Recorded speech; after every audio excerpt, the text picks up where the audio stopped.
स्वागत है दोस्तों।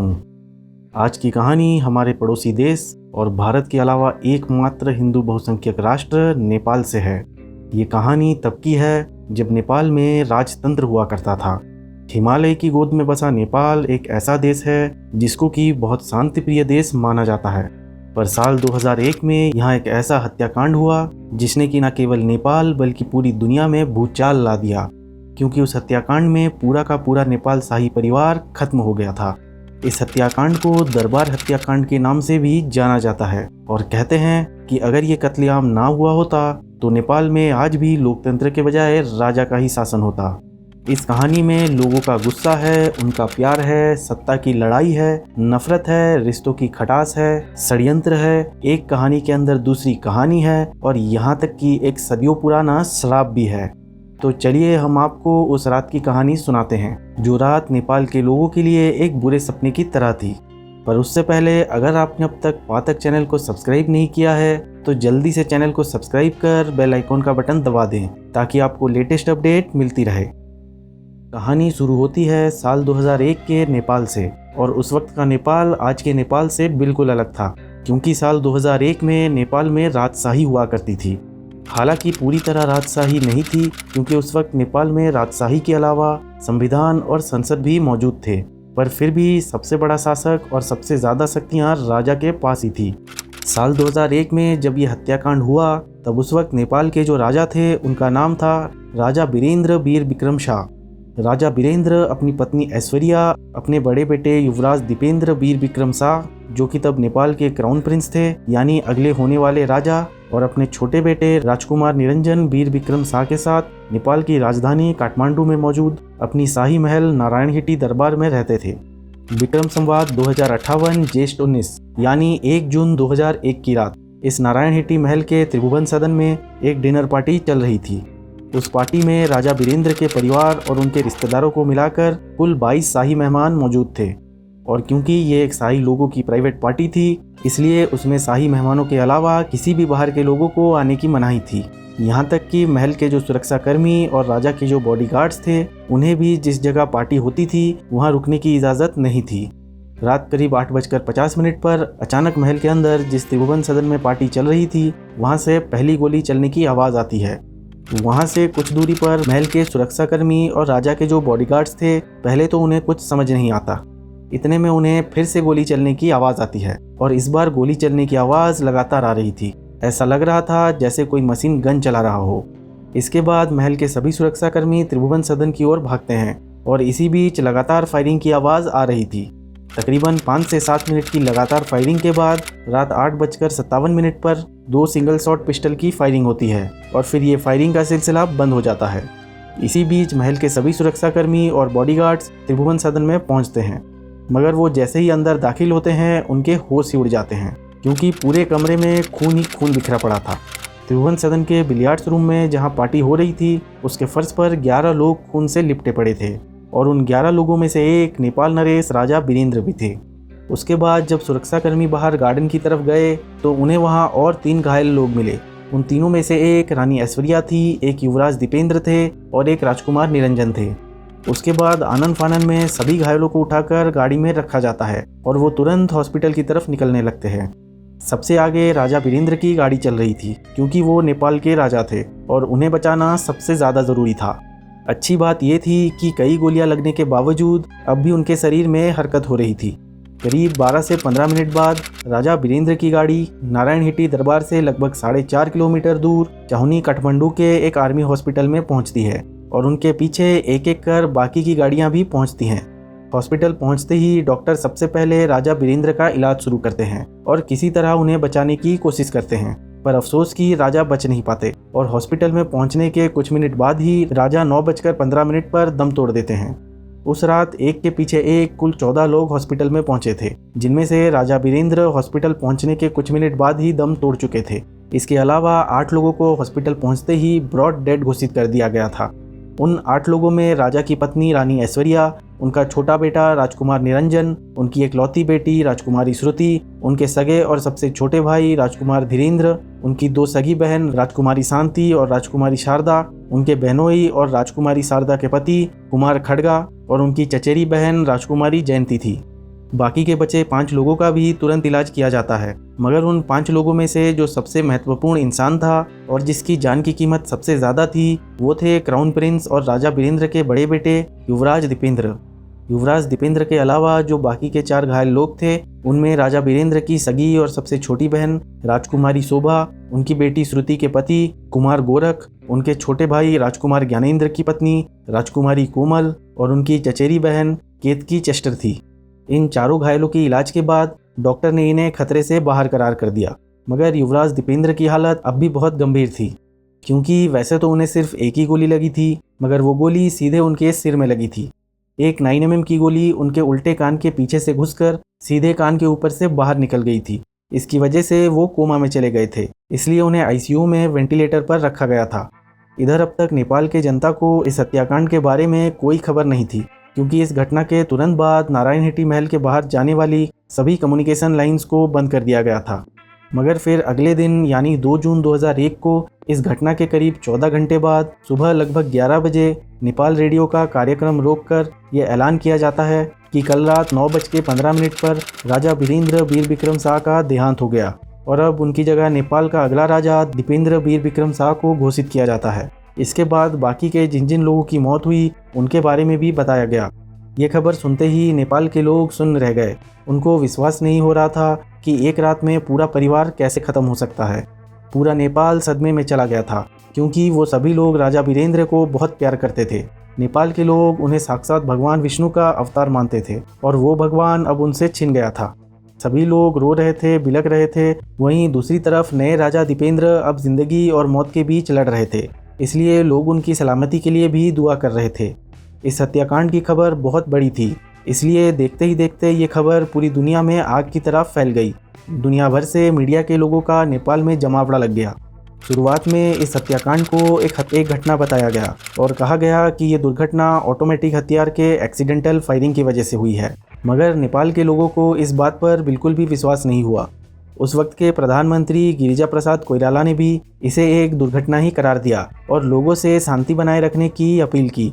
उसके बाद फिर उसी दिन यानी 2 जून 2001 की शाम राजा वीरेंद्र, रानी ऐश्वर्या और उनके बाकी के परिवार वालों की शव यात्रा शुरू हुई। ये शव यात्रा आर्मी हॉस्पिटल से शुरू होकर करीब 8 किलोमीटर दूर पशुपतिनाथ मंदिर तक चली। उस शव यात्रा को देखने और उसमें शामिल होने के लिए ऐसा लग रहा था मानो पूरा नेपाल सड़कों पर उतर आया हो। देश के लाखों लोगों ने राजा के सम्मान में अपने सिर मुंडवा लिए थे और किसी भी नाई ने इस काम के लिए कोई पैसे नहीं लिए। शाम को भागमती नदी के किनारे आर्यघाट पर सभी शाही लोगों का पूरे विधि विधान से अंतिम संस्कार किया गया। इधर युवराज दीपेंद्र, जो नेपाल के नए राजा थे और जो अभी कोमा में थे, उन्हें इसके बाद कभी होश आया ही नहीं और 2 दिन बाद 4 जून 2001 की सुबह 3:45 पे डॉक्टर ने दीपेंद्र को ब्रेन डेड घोषित कर दिया। नेपाल के इतिहास में ये पहली बार हुआ था जब नेपाल के ऊपर 2 दिन तक एक ऐसे राजा ने शासन किया जो खुद होश में नहीं था, और ये नेपाल के अब तक के किसी भी राजा का सबसे छोटा शासन भी था।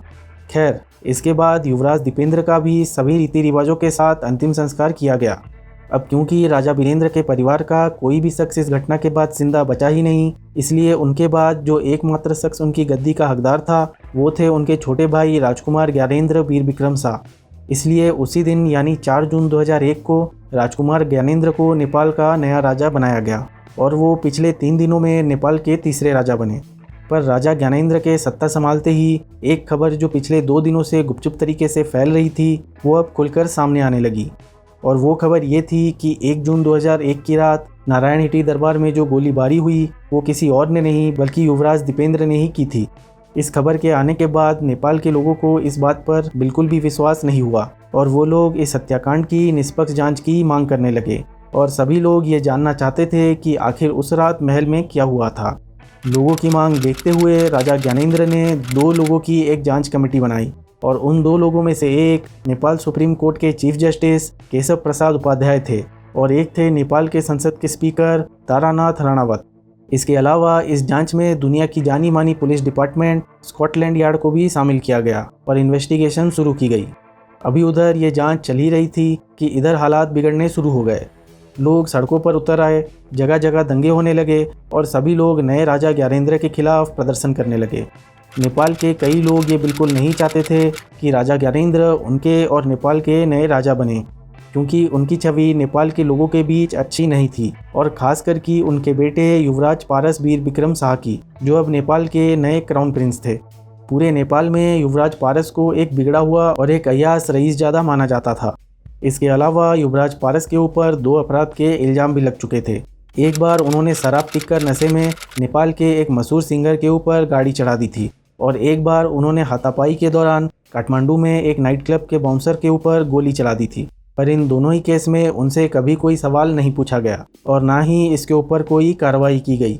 नेपाल के लोगों को पता था कि अगर राजा ज्ञानेंद्र उनके नए राजा बने रहे तो उस हिसाब से युवराज पारस उनके बाद अगले राजा बनेंगे, और वो ऐसा बिल्कुल नहीं चाहते थे। और इसी वजह से नेपाल के कई लोग सड़कों पर प्रदर्शन कर रहे थे।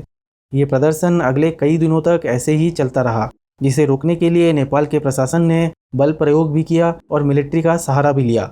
उधर इसी बीच लगभग 1 हफ्ते की छानबीन और करीब 100 से भी ज़्यादा गवाह, जिनमें कि उस घटना में जिंदा बचे लोग, नारायण हिटी महल के स्टाफ और सुरक्षा कर्मी शामिल थे, उनकी गवाही के बाद एक ऑफिशियल रिपोर्ट तैयार की गई। और उस रिपोर्ट में उस रात की जो पूरी कहानी सामने आई, वो कहानी शुरू होती है परंपरा से।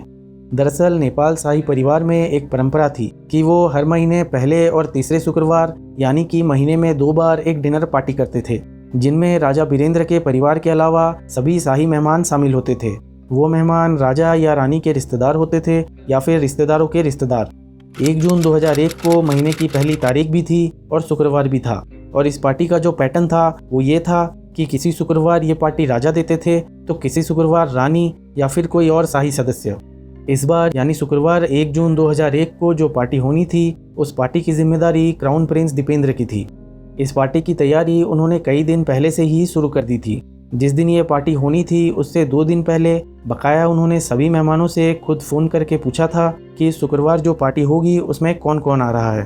शुक्रवार 1 जून 2001 को युवराज दीपेंद्र शाम करीब 6:45 पर सबसे पहले नारायण हिटी दरबार के त्रिभुवन सदन में पहुंचते हैं। वहां पहुंचकर वो बिलियर्ड्स रूम में जाते हैं, क्योंकि पार्टी के सारे इंतजाम उसी रूम में किए गए थे। उसके बाद वो बिलियर्ड्स के कुछ शॉट्स खेलते हैं। इसी बीच राजा वीरेंद्र के बहनोई राजकुमार महेश्वर कुमार सिंह त्रिभुवन सदन में पहुंचते हैं, और वो वहां पहुंचने वाले सबसे पहले मेहमान थे। जब राजकुमार महेश्वर वहां पहुंचते हैं तब युवराज दीपेंद्र ने उनका स्वागत किया और बिलियर्ड्स छोड़ उनके लिए स्कॉच का एक पैक बनाया। थोड़ी देर बाद रानी ऐश्वर्या और राजा वीरेंद्र की तीनों बहनें राजकुमारी शांति, शारदा और शोभा भी वहां पहुंच गई। शाम करीब 7:40 पर दीपेंद्र के चचेरे भाई राजकुमार पारस अपनी मां राजकुमारी कोमल, बहन प्रेरणा और अपनी पत्नी हिमानी के साथ महल में पहुंचे। राजकुमार ज्ञानेंद्र यानी राजा वीरेंद्र के छोटे भाई उस पार्टी में शामिल नहीं हो सके, क्योंकि वो किसी काम से पोखरा गए हुए थे।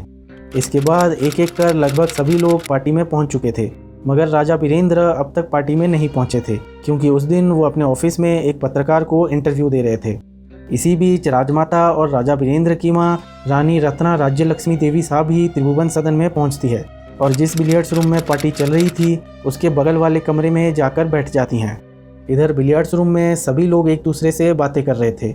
युवराज दीपेंद्र उस वक्त अपनी बहन राजकुमारी श्रुति के पति कुमार गोरख के साथ बिलियर्ड्स खेल रहे थे, और उस रात युवराज दीपेंद्र शाम से ही बहुत ज़्यादा ड्रिंक कर रहे थे, जिस वजह से वो बहुत नशे में लग रहे थे। उसके बाद वो बीच में ही खेल रोकते हैं और रात करीब 8:20 पर वॉकी टॉकी में बात करके अपने लिए गांजा और हसीस से भरी हुई सिगरेट्स मंगाते हैं, जो कि कुछ ही मिनटों के बाद उन्हें मिल भी जाती है। फिर वो बिलियर्ड्स रूम में ही सिगरेट जलाते हैं और सबके सामने पीने लगते हैं। गांजा के जॉइंट पीने के बाद वो एक बार फिर से उठते हैं और बिलियर्ड्स खेलने लगते हैं। मगर उसके बाद होता यह है कि युवराज दीपेंद्र अचानक से लड़खड़ाने लगते हैं। वो कभी सोफे पर गिर रहे थे तो कभी लोगों के ऊपर। उनकी ज़ुबान भी लड़खड़ाने लगी थी। ऐसा लग रहा था कि जैसे उन्हें कुछ होश ही नहीं है।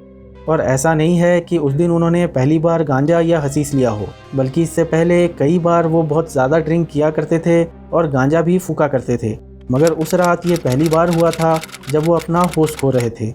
इसलिए फैमिली के कुछ लोग युवराज दीपेंद्र को कंधे का सहारा देकर उनको उनके बेडरूम तक छोड़कर आते हैं, ताकि वो थोड़ा आराम कर सके और नॉर्मल हो जाएं। इतने में राजा वीरेंद्र भी अपना इंटरव्यू ख़त्म करके अपने एडीसी के साथ रात करीब 8:30 पर त्रिभुवन सदन पहुंचते हैं, और वो उस पार्टी में पहुंचने वाले सबसे आखिरी सदस्य थे। राजा के एडीसी उन्हें दरवाजे तक छोड़कर वापस चले जाते हैं क्योंकि ये शाही लोगों की निजी पार्टी थी। अंदर पहुंचकर राजा वीरेंद्र सबसे पहले दूसरे रूम में बैठी अपनी मां से मिलते हैं और थोड़ी देर बाद रात करीब 9:45 पर वो भी बिलियर्ड्स रूम में पहुंच जाते हैं और बाकी के मेहमानों से बातचीत करने लगते हैं। उधर जब युवराज दीपेंद्र को उनके कमरे में आराम करने के लिए छोड़कर आया गया था तो वो उसकी थोड़ी देर बाद ही बाथरूम में जाते हैं और उल्टियाँ करने लगते हैं। उसके बाद वो वापस अपने बेडरूम में आकर रात करीब 8:39 पर अपने मोबाइल से एक कॉल करते हैं और ये कॉल उस रात की उनकी आखिरी कॉल थी। इस कॉल के बाद सबसे पहले तो जो कपड़े उन्होंने पहने थे उसे उतार कर आर्मी वाले कपड़े पहनते हैं। फिर वो अपने कमरे में रखी बंदूकों की तरफ जाते हैं। दरअसल युवराज दीपेंद्र को बंदूकों से बहुत प्यार था और वो हमेशा बस बंदूकों की ही बातें करते थे। बंदूकों से उनका लगाव बचपन से ही शुरू हो गया था। जब उन्हें उनके 8वें जन्मदिन पर पहली बंदूक तोहफे पे मिली तभी से उन्हें नई नई बंदूकें चलाने और उन्हें इकट्ठा करने का शौक लग गया और इसलिए वो कमरे में भी बंदूकों को सजा कर रखते थे। खैर, ये तो हो गई पुरानी बातें। हम आपको बता रहे थे कि आर्मी की ड्रेस पहनने के बाद वो अपने कमरे में रखी बंदूकों की तरफ जाते हैं और वहाँ से एक M16 ऑटोमेटिक राइफल, एक MP5 ऑटोमेटिक सब मशीन गन, एक स्पास 12 शॉटगन और एक 9mm की पिस्टल लेकर वहाँ से चल देते हैं। इधर बिलियर्ड्स रूम में सभी इत्मीनान से एक दूसरे से बातें कर रहे थे।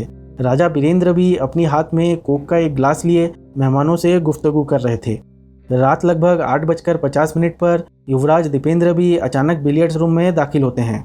वहाँ मौजूद सभी मेहमान उन्हें देखकर पहले तो चौंक जाते हैं क्योंकि उन्होंने एक तो आर्मी की ड्रेस पहनी हुई थी और उसके अलावा अपने दोनों हाथों में ऑटोमेटिक गन पकड़ रखा था। मगर फिर उन्हें लगता है कि शायद वो अपने पिता यानी राजा वीरेंद्र को अपनी बंदूक दिखाने आए हैं। उसके बाद युवराज दीपेंद्र राजा वीरेंद्र की ओर बढ़ने लगे। राजा वीरेंद्र को भी यही लगा कि शायद वो अपनी बंदूकें दिखाने आए हैं, इसलिए राजा वीरेंद्र भी अपना एक कदम युवराज की तरफ बढ़ाते हैं। इतने में युवराज दीपेंद्र अपनी एक बंदूक का मुंह राजा वीरेंद्र की ओर करते हैं और ट्रिगर दबा देते हैं। पहले तो किसी को कुछ समझ नहीं आया।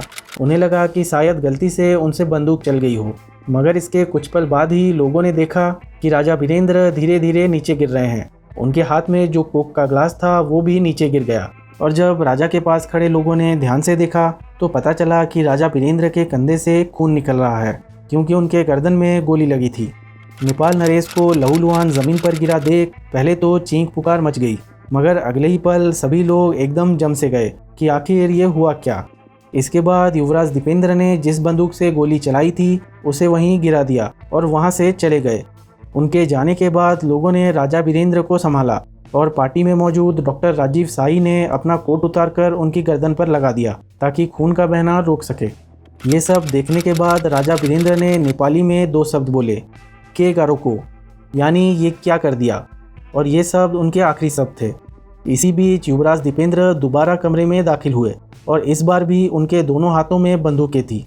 वो फिर से राजा वीरेंद्र की तरफ बढ़े, मगर बीच में उनके चाचा और राजा वीरेंद्र के सबसे छोटे भाई राजकुमार धीरेंद्र ने उन्हें रोका और कहा कि बहुत हुआ, अपनी ये बंदूकें मुझे दे दो। पर युवराज दीपेंद्र ने बिना कुछ बोले पॉइंट ब्लैंक रेंज से यानी उनके शरीर से अपनी बंदूक लगाकर ट्रिगर दबा दिया, जिसकी वजह से राजकुमार धीरेंद्र दूर जाकर गिरे। इसके बाद तो जैसे उनके ऊपर खून सवार हो गया और वो सभी के ऊपर गोलियां बरसाने लगे। उस रात युवराज दीपेंद्र के चेहरे के ऊपर कोई एक्सप्रेशन नहीं था। जो भी उन्हें दिख रहा था वो उसके ऊपर गोलियां चला रहे थे। यहाँ तक कि राजा वीरेंद्र को एक बार पहले गोली मारने के बावजूद उन्होंने उनके ऊपर फिर से गोली चलाई। करीब 2 से 3 मिनट तक गोली चलाने और 11 लोगों को लहूलुहान करने के बाद वो बाहर गार्डन की तरफ चले गए। युवराज दीपेंद्र के बाहर जाने के बाद रानी ऐश्वर्या और राजकुमार निरंजन भी उनके पीछे पीछे जाते हैं। बाहर जब युवराज दीपेंद्र अपने कमरे की तरफ जा रहे थे तो उनकी मां ने उन्हें रोकना चाहा, मगर उन्होंने अपनी बंदूक का मुंह उन्हीं की तरफ कर दिया, जिसे देखकर राजकुमार निरंजन बीच में आ गए और उन्हें रोकने की कोशिश की। मगर युवराज दीपेंद्र ने पहले अपने भाई राजकुमार निरंजन को गोली मारी, उसके बाद उन्होंने अपनी मां रानी ऐश्वर्या पर भी गोली चला दी। इतना सब कुछ होने के बाद वो वहाँ से थोड़ी दूर वहीं महल में एक पुल पर गए और ज़ोर ज़ोर से चिल्लाने लगे। फिर अंत में उन्होंने अपनी पिस्तौल निकाली और उस रात के हत्याकांड की आखिरी 2 गोली चली, जिसमें से एक गोली उनके सिर में लगी। इसी बीच महल के सारे सुरक्षाकर्मी और बॉडीगार्ड्स भी वहाँ पहुँच चुके थे और उसके बाद जो कुछ भी हुआ वो आपको पता ही है।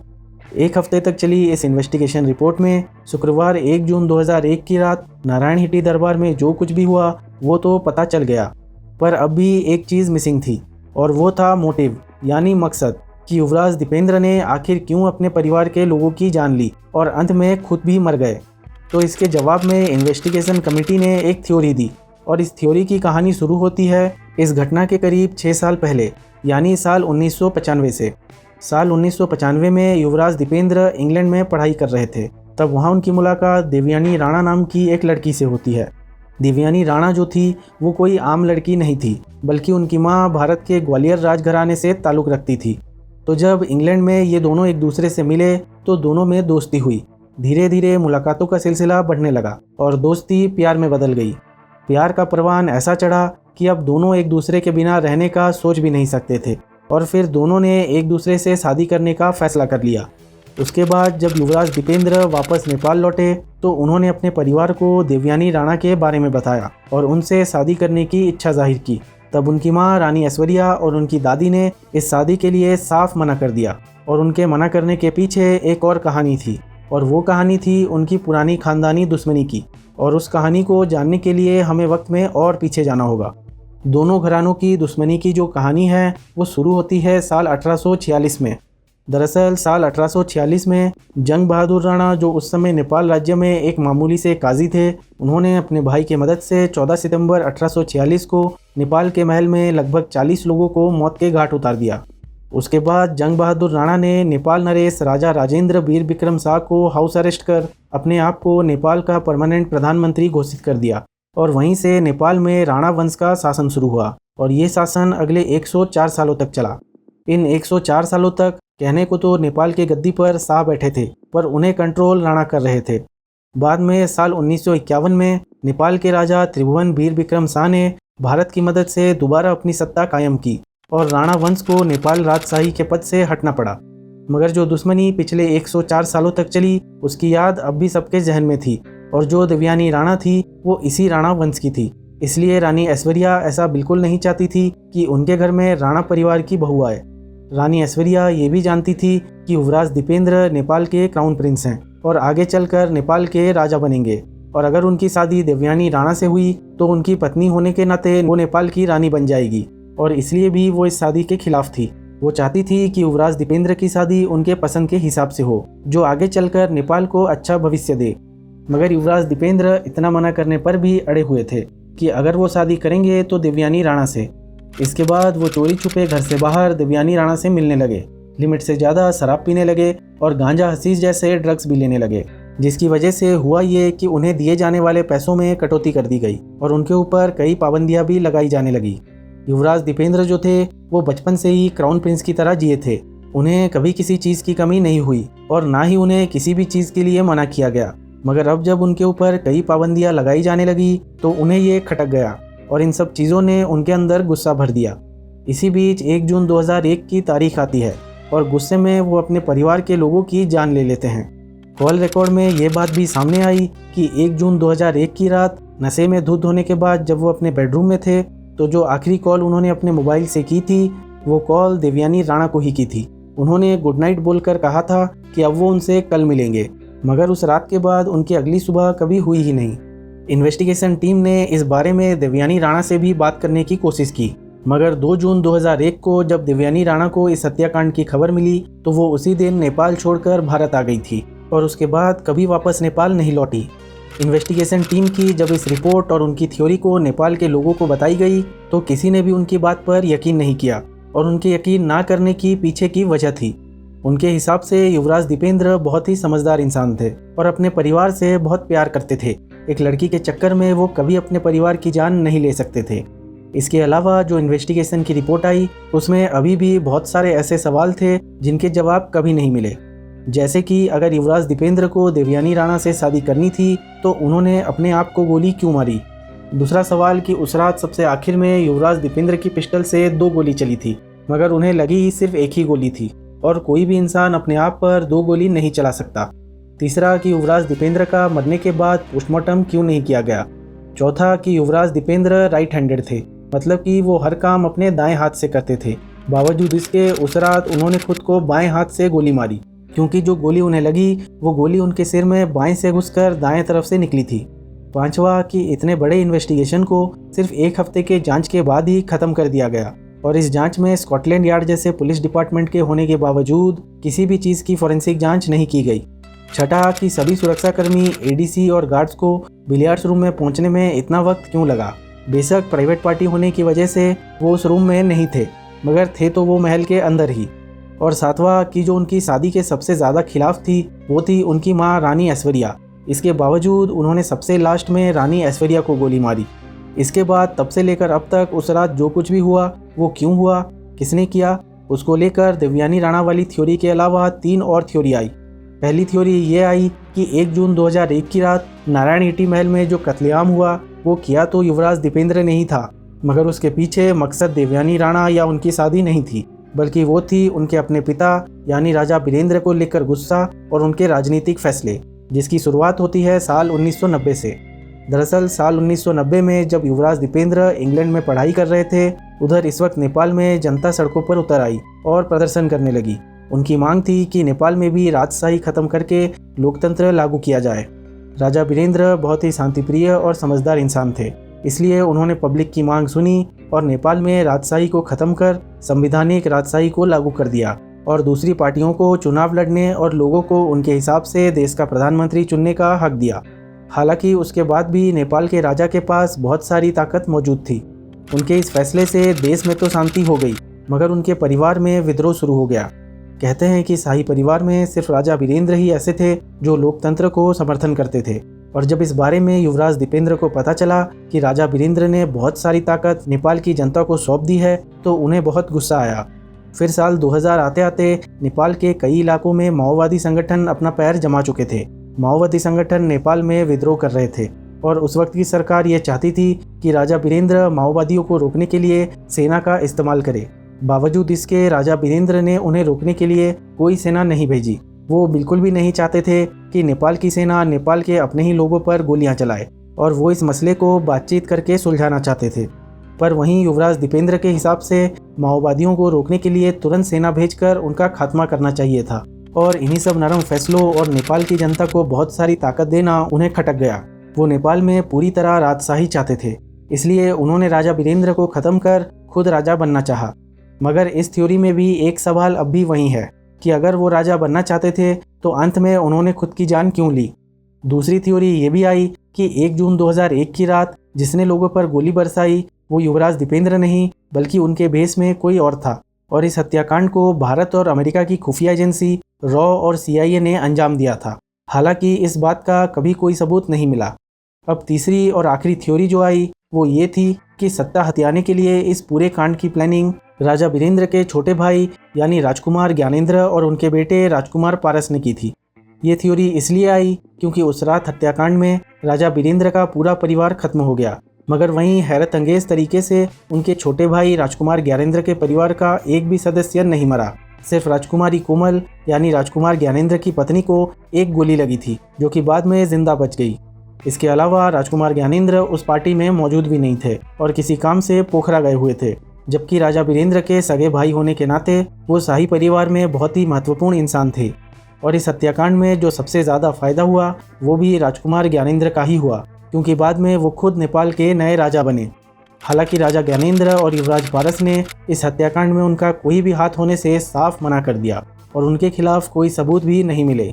ये तो हो गई सारी थ्योरी, मगर इस थ्योरी के अलावा एक और कहानी है जो नेपाल में मशहूर है।